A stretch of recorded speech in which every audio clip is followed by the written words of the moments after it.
देता हूँ कि हफीज भाई ने बहुत शानदार प्रोग्राम किया है।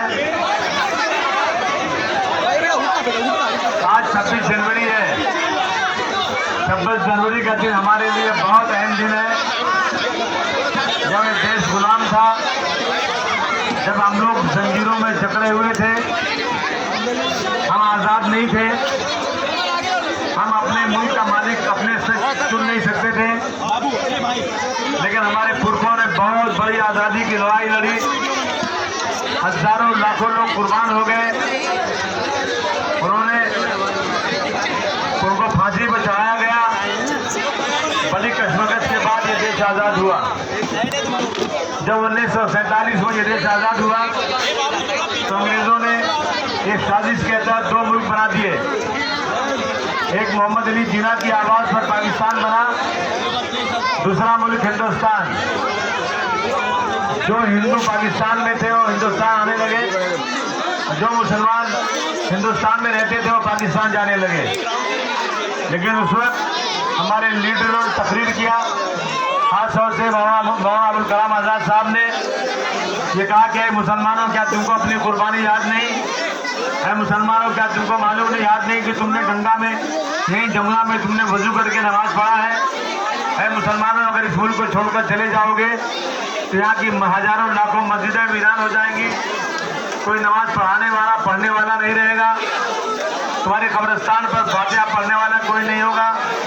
तुम्हें कसम है अल्लाह की, तुम्हें ताजमहल के हुस्न का वास्ता है, तुम्हें तुम्हारे पुरखों की लाल किले की मोटी मोटी दीवारों का वास्ता है।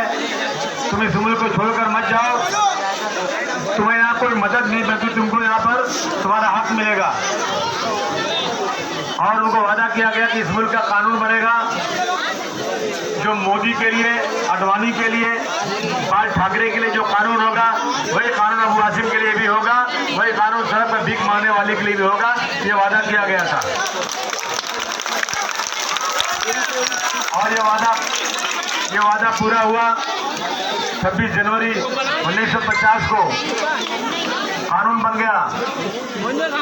तो हम पाकिस्तान मुर्दाबाद कहते हैं और हिंदुस्तान जिंदाबाद।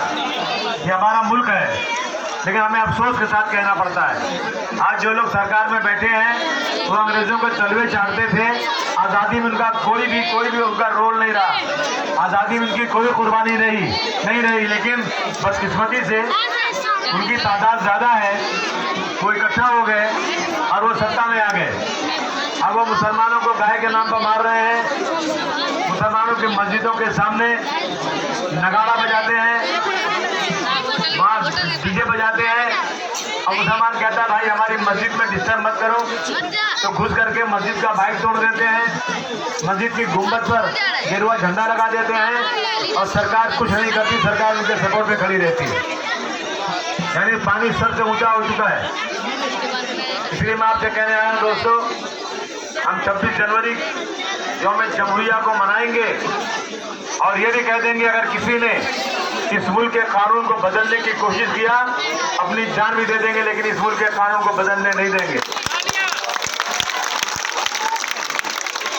ये लाल, हरे, पीले, गुलाबी, बैंगनी और सफेद फूल खिलते हैं तो बनती है बहारे गुलसिता। ये हिंदू, मुस्लिम, सिख, ईसाई और पारसी भी जब साथ चलते हैं तो चलता है मेरा हिंदुस्तान। हम इस मुल्क के अंदर अमन शांति चाहते हैं। कि हमारा मुल्क बहुत खूबसूरत मुल्क है। बदकिस्मती से वो लोग आकर बैठ गए हैं जो इस मुल्क के गद्दार थे। आइए हम तय करें आज यौम जमहूरिया मनाएंगे और ये लड़ाई लड़ने के लिए कमर कस के तैयार रहेंगे और इस मुल्क को कभी भी हम लोग इसका जो है संविधान बदलने नहीं देंगे।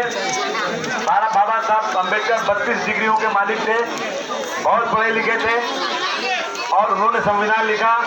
आज एक आदमी कहता है जिसके पास कोई डिग्री नहीं है, पता नहीं कुछ पढ़ा लिखा है कि नहीं पढ़ा लिखा है, कभी कहता है कि मैं जाहिल हूँ, कभी कहता है कि मैं MA हूँ, डिग्री दिखाता नहीं है और वो इस मुल्क के संविधान को बदलने की कोशिश कर रहा है। कहाँ राजा भोज, कहाँ जम्मू दिल्ली। तो इसलिए दोस्तों मैं हमारे हफीज भाई का बड़ा जबरदस्त देखा आपने जलवा आज मैंने। चारों तरफ बड़े बड़े पोस्टर लगे हैं। जबरदस्त है, ताली बजाओ हलवाई के लिए।